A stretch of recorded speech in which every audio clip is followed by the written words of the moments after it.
All right, Starfield's here. It's here, and we're playing, and there's a lot of stuff, and it's confusing. So here's what I'm going to do. I'm going to try to do this in 10 minutes. I'm going to give you 10 tips as a beginner that doesn't include any spoilers, but can help you get started on some of the stuff that it's just like, why can't I get this to work? And I'm going to show you how to do it. So welcome back, all you OGs out there, whether you're an online gamer, an original gangster, or just an old geezer like me. This is Yuli, 1961 for Old Gamers Never Die, and we're going to try to do 10 tips in 10 minutes. It's going to be a struggle. I talk a lot, but here we go. All right, the first tip I have for you is how to set up your hotbar. You're going to need to be able to get to your weapons pretty quickly when you're going through there. And if you go to your inventory and look at your weapons, you can see I've got hearts by the ones that I have on my hotbar. That's how they show up when you set them up. What we'll do is we'll go to one that's not set up. So we're at the modified arc welder. And if I go straight out, you got to go straight out. And if you don't go straight out, what you'll end up doing is grabbing the wrong weapon. As you can see, it kind of carries whatever you're going out with. So go straight out, down, and hit favorite. And then what you'll be able to do is you'll be able to slot that in on whatever slot. We're going to put it in slot number 3. Now, if I hit 3 on my keyboard, I'm going to bring out that arc welder. Now I've got my other keybind set so that if I go to say 1, my rifle comes out. I go back to 3 and I get my arc welder. Okay. All right, for tip number 2, we've got how to unclutter your screen. When you start the game, you're going to have lots of missions, especially when you go the first time to New Atlantis. You're going to be meeting people and going all over the place, and you're going to fill up this log. So it's going to put a dot on your screen everywhere you have a mission, and the default is showing all those targets. What you want to do is click it to show active targets. It's a toggle, and when you do that, you see all the dots kind of disappear. You'll always have a dot on your ship, so you'll know where you're going to get back to that, but that'll clear your HUD up a lot. Okay, tip number 3 is on resource and loot gathering. When you go to a planet, you'll have an option to scan that planet. It'll show you all the resources on there. You hit the scan button, it's going to show you everything that's on that planet. Some planets are going to have more resources than others. You go down to a planet, you have your scanner on, which on the computer is hitting the F button. You'll be able to identify, they'll highlight resources out there that sometimes you can blow up and sometimes you just have to go up and identify with hitting the E button. To collect resources, you use your grinder here and zap it. And it takes a second, but it'll eventually melt through those little rocks. But if you want to do this a lot faster, hold down the right mouse button until those little triangle things zoom in, and you'll blast it really fast. Now you have to keep it held down. If you let it back up, it's going to go back out. The other thing you can do is harvest asteroids. Any planet that's got asteroids around it, blast them. You can go by, pick up the resources that way, and you can get a lot of things that maybe you wouldn't be able to get on the planet's surface out in the asteroid field. Just hover over it and click take it. The next thing I want to cover is landing. You can land anywhere on the planet. It doesn't have to be at a point of interest. Just click on the planet and it'll give you the screen to land. Drop down there and you can harvest whatever resources are down there. This is handy when the POIs aren't really near the thing that you want to harvest and you want to put an outpost in it. All right, well now you got the scanner out, you go out there and you harvest rocks or you scan animals, but the other thing you can have is keep that scanner open when you're inside buildings, especially after you've had your firefights and you're going around in a dark room. Leave that scanner up, it's gonna highlight everything in there, and guess what? It'll also highlight safes and utility boxes and weapons boxes. The next tip is on using the digipick. So when you use this pick, it's going to give you a lot of different options to spin around and try to slide into the grooves on the picture. Don't go with the first thing because it's liable to be wrong, and just because it turns blue doesn't mean it's the right one. You see the rings there, it will turn blue for whatever ring it will actually open. You will have to juggle around the different pins to decide which one you're going to use, because you're going to want to make sure that you get through all the levels. The more advanced the lock, the more levels you're you're going to have to go through. If you use up the wrong pins at the outside, you'll find that when you get to the inner levels, you won't have the right pin set to do it. So one thing that you can do is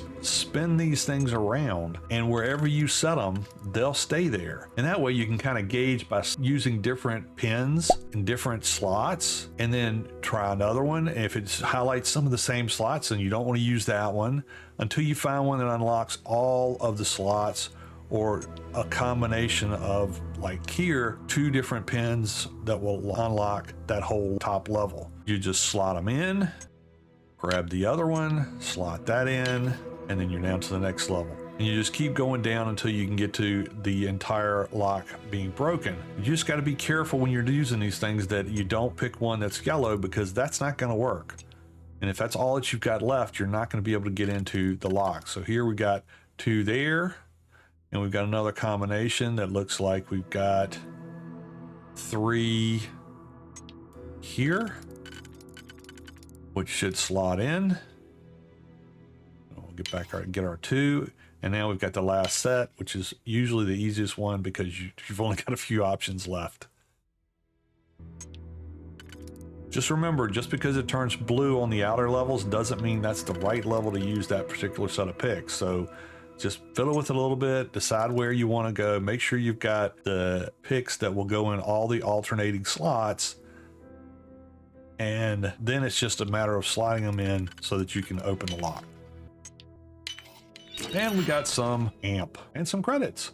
All right, the next thing, you're going to be picking locks, you're going to get yourself into trouble. And guess what? You're going to end up with bounties on you from different groups. Now, you can go to any bar in any major city and you'll find one of these bounty trader booths, and in those booths you can pay off the bounty in a neutral territory, so you're not having to go out there and try to sneak in and pay it in the area where you owe the bounty. And you can see here, Crimson Fleet a little bit too much, so I'm just gonna wait on that. The other good thing about the bar is this is where you can hire crew for your ships and settlers for your outposts. So look around the bar, talk to people. They're gonna have a dialogue that'll say basically, hey, I'd like to work for you.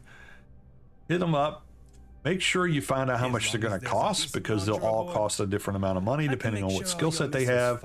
Hire the best shot at your crew, and then when you hire that person, you're going to get an opportunity to set them up in your ship.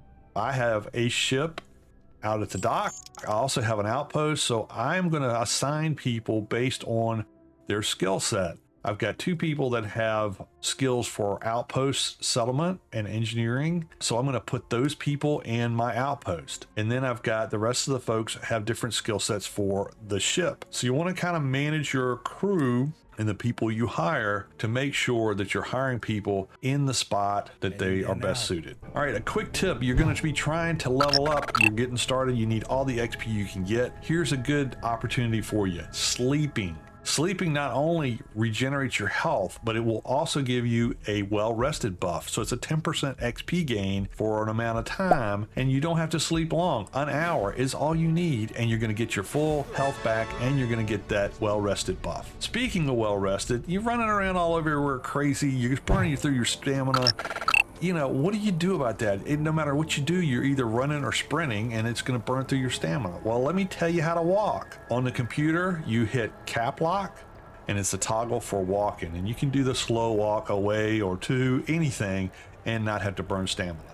You're looking for credits, how many credits you have and how much weight you have. It's in that inventory screen at the bottom. You see credits there on the left, mass is on the right. If you have more mass than you're supposed to be carrying, you're going to get exhausted faster. All right, the next tip is on renaming your ship. Building a ship is a whole separate video, but if you want to just change the name into sort of Trash Hauler 1 to something really cool and epic, all you need to do is do the flight check in the build menu, and it'll give you an option to rename your ship. Just hit the rename button, go in and delete whatever's in there, type in what you want it to be, click on confirm, and then exit out. And it's going to ask you, do you want to accept the changes? Make sure you do. And now your ship is named the Flying Brick. All right, well, now you spent all that time at the very beginning of the game. I know you did. I know you did. Building your character, making them look just right. And then you start the game and this is what you look like. You're all decked out in spacesuit and helmet and nobody can see your fine artwork on your tattoos and your hairdo. So let me show you how to get that off, at least when you're in places that have oxygen. So if you go to your inventory and you click on your spacesuit, you can go over here and say hide spacesuit in settlements. It's a toggle, so when you hit the tide, it's going to show up as show. Then you do the same thing for your helmet. Click on your helmet, go down there, hide helmet in breathable areas.